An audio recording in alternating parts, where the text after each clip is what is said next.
Narito na mga unang balita na walang kinikilingan, walang pinoprotektahan. Noon at ngayon, serbisyong totoo na hatid ng GMA News.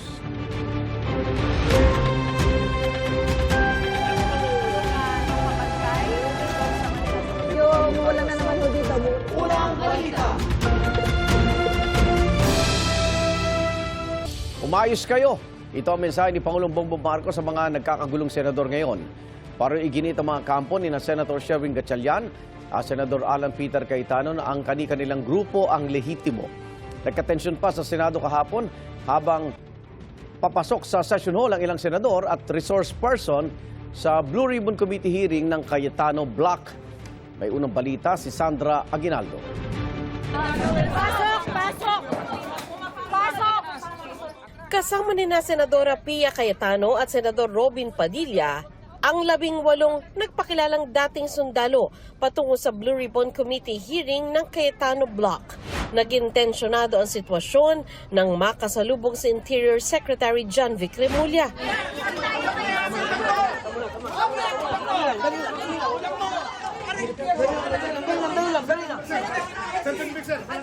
Sa huli, nakapasok ng session hall ang grupo ni na Cayetano para ituloy ang pagdinig. Nagulat na lang ako na nakita ko doon si Secretary John Vic Remulla, tinaharang ako. I never thought the day would come that somebody would prevent me from entering the Senate. Itinanggi ni Remulla na sinusubukan niyang harangin si Cayetano. No, makita nyo naman wala akong kasama. Tignan nyo lahat ng video, ako lang mag-isa. Palabas na talaga ako. Palabas umano siya noon nang biglang makasalubong ang grupo ni na Padilla at ng ex-Marines. Nag-usap lang kami ni Senator Win. Palabas na ako. Pagkita ko, isang dilubyong tao dumadating papunta sa akin eh. Kung hindi ko protect ang sarili ko, sa may pintuan na yun eh. Madadagadan ako. Nasa Senado raw si Remulla para tumulong sa kaayusan sa labas ng Senado dahil sa mga rally. Nakipag-ugnayan din daw siya dahil ipinatatawag ng Cayetano Block ang dating DPWH engineer na si Bryce Hernandez na nasa ilalim ng kustodiya ng BJMP na nasa ilalim naman ng opisina ni Remulla. There was a summon of the Sandigan Bayan na para i-produce si Bryce Hernandez dito. Ang nag-order yung old Blue Ribbon Committee. So kanina pinakita niya sa akin na yung new Blue Ribbon Committee sumulat na sa Sandigan Bayan na they no longer recognize the request. Personally ako humingi ng tulong kay Secretary Remulla para masigurado natin na ang premises ng Senado ay laging protektado at orderly. Tinawag ng Gatchalian Block na bogus, unofficial at unauthorized ang pagdinig ng grupo ni na Cayetano. Hindi ako mahilig sa mga padlak-padlak. No? Basta sundan lang yung protocol. So ibig sabihin, may mga protocols tayo for security. No? For example, kung walang hearing, di walang resource persons. No? Wala ring mga arrangements kung walang hearing. No? Kasi wala naman officially hearing today. Pinag-aaralan daw ng grupo ni Gatchalian ang pagsasagawa ng special session para aksyonan ang mga nabimbing trabaho ng Senado.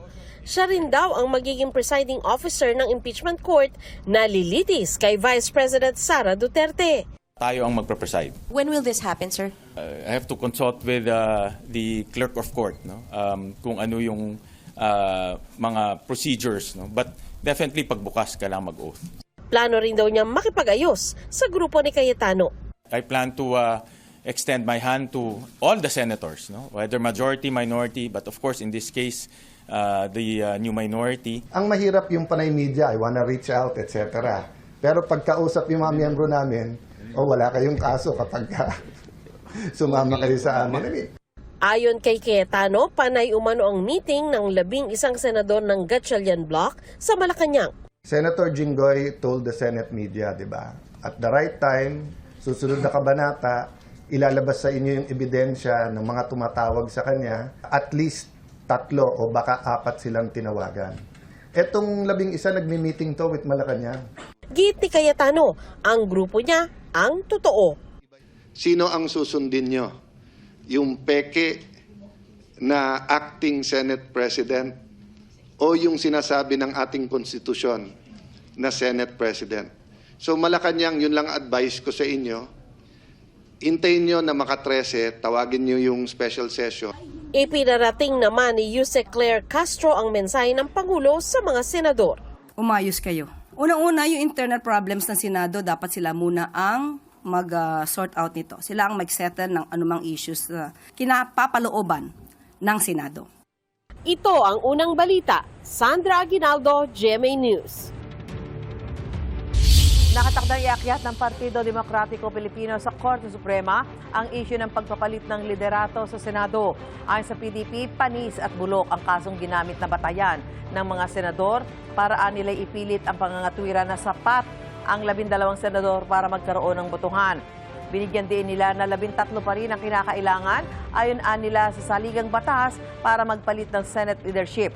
Kahit parang may absent, mayroong may sakit, nakakulong o kaya ay nasa ibang bansa. Susubukan naming kunan ng pahayag ang grupo ni na Acting Senate President Win Gatchalian, pero nauna na niyang sinabi na alinsunod sa saligang batas ang kanilang ginawa.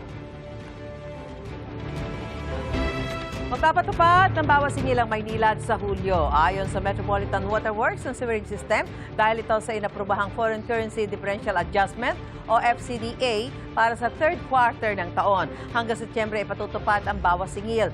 34 centavos ang mababawas sa mga kumukonsumo ng 10 cubic meters kada buwan. Mahigit piso ang bawas sa mga kumukonsumo ng 20 cubic meters. Mahigit 2 pesos naman para sa 30 cubic meters ang konsumo. Wala namang pagbabago sa singil ng Manila Water. Ayon sa MWSS, ang FCDA ay pagbabago sa singil na nakadepende sa palitan ng piso at foreign currencies.